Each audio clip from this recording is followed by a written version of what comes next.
Today's video is brought to you in part by Corsair's Vengeance RGB.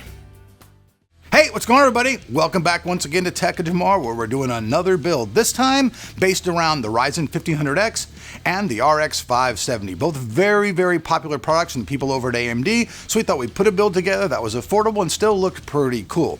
So this build is considered a budget build. I'm not going to say cheap because cheap makes things sound, well, cheap. So this is a budget build. Everything inside the case, all together about $650. It runs really nice. The scores are good. You guys have seen before that a 1500X just slightly overclocked can score just as well as an 1800X, so why spend that extra money on a CPU if you're just a gamer? The brand new RX 570, these cards are coming to market like right under $200, so it's a perfect blend. So with that said, let's jump in and let's check out this really nice system, which I'm calling Omega Red. Let's check it out.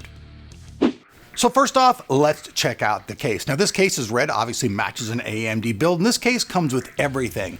This is the Rosewill black hot dipped galvanized steel ATX mid-tower case. But this case is cool because it's not only $70, it comes with a 500-watt power supply inside the unit, so you can be automatically up and going with your system without having to purchase an additional power supply. But we'll get to that in just a minute. For the motherboard, we went for the GIGABYTE GAAB350 Gaming 3 AMD Ryzen AM4 motherboard. Now, a lot of people have said that the 350 series does view games and stuff just about as good as an X370 chipset. Now, but from what I'm seeing from the scores that we did, the motherboard is a wee bit slower than an X370. Not so much you're gonna be like, oh, I can't absolutely use that board, but the scores are just a wee bit slower. And all the features are nice. The overclocking stuff seems to be about the same. I have to say, these motherboards are quite a good price for what they are. Now for the CPU, obviously, we're using the AMD Ryzen 5 1500X processor, and we decided to go ahead and use the Spire cooler. This is the Wraith Spire cooler that came in the box to keep the price down. Now the CPU currently comes to market at about $189, and it's pretty much the mid-range winner for AMD at this point. Now this next component, the RX 570, this is a very subjective card. There are cards in the market that are cheaper than this one, so you could build this build just a little bit lower if you use different cards. Unfortunately, the power color, the fact that it's an overclock card and pretty much like the creme de la creme of the cards, it costs a little bit more. But in your build, you can choose to use something else if you wish. Now for the memory, at first when I built the system, I had put 4 gigabytes of memory in the system. And let me tell you guys, 4 gigabytes with Windows 10 in this just isn't cutting it. It's very, very sluggish in everything that we're doing, so we decided to switch it up. Now the stick that we got is by a company called Pacific. Now they're kind of an odd company. I personally haven't heard of them, but we were able to pick this memory up at Fry's. It's very, very low price, $53 for 8 gigabytes. And if there's any problem, like I said, it does have a nice 2-year warranty, so you can feel nice and secure for at least 2 years. Now, as far as the hard drive goes, we decided to go with the WD Blue 1 terabyte drive. Now, this drive is a great price. You can get this drive right now for $50. That's right, I said $50. And if you want to get a 2 terabyte drive, they come into market about $70 to $80, so you can change that around your system if you need more space. Now, one thing I want to mention, folks, the 500-watt power supply that comes in the Rosewill case, it does do pretty well. But in all honesty, if you plan on using your system for a lot longer time or actually using your system to do upgrades and stuff, I would go ahead and buy a little bit of a more powerful power supply, especially if you want to do Crossfire or SLI or anything like that in a future build. You might want to think about getting another power supply to replace that one. We've put a link down below where you guys can check that out, or you can choose one for yourself. But either way, if you're not going to be keeping the system the way that it is for a long time, I might really consider getting a little bit bigger power supply. And let's just face it, folks, more power means more room for expansion. Hey tech fans, if you haven't seen it before, you gotta check this out. This is Corsair's RGB Vengeance memory kit.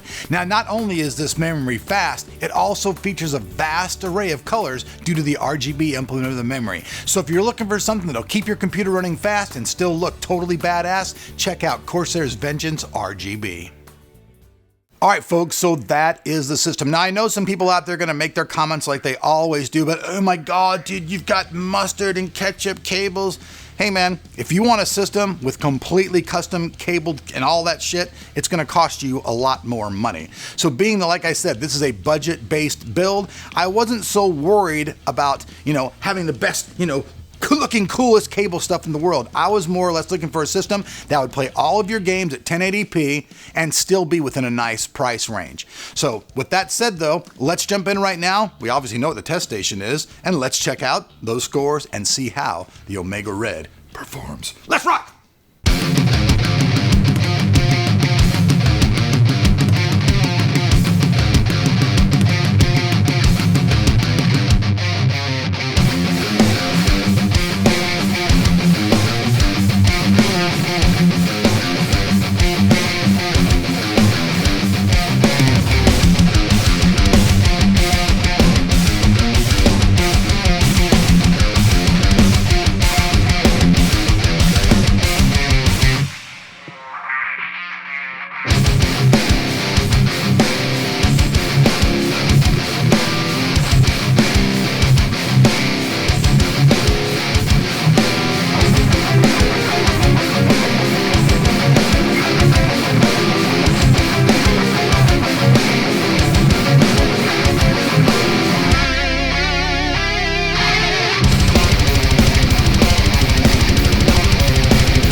Right, tech fan, so there you have it. The Omega Red, a $650 gaming system that plays games at 1080p really, really well. You guys can see it. This system does perform great across the board. A little bit slower, like I said, than the X370 boards, but that's just, a small little thing. 1 or 2 frames per second, across the board really isn't, in my book, that big of a deal.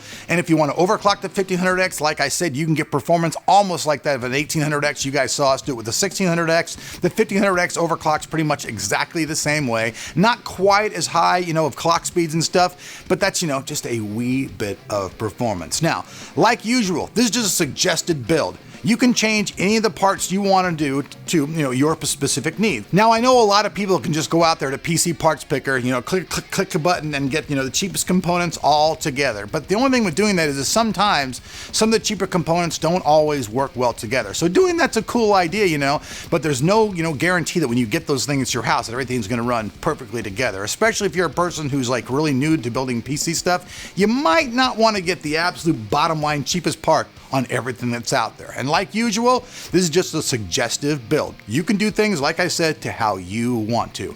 But if you're interested in this build and you think it's pretty cool, all the links to parts and everything will be down below that like button. You guys know what to do there. And hey, if you're not subbed to the channel, I'd love to see you here. So that's it, folks. The Omega Red $650 gaming system featuring all pretty much AMD parts and their components. So peace out. We'll see you guys back on Tech tomorrow for more tech tomorrow.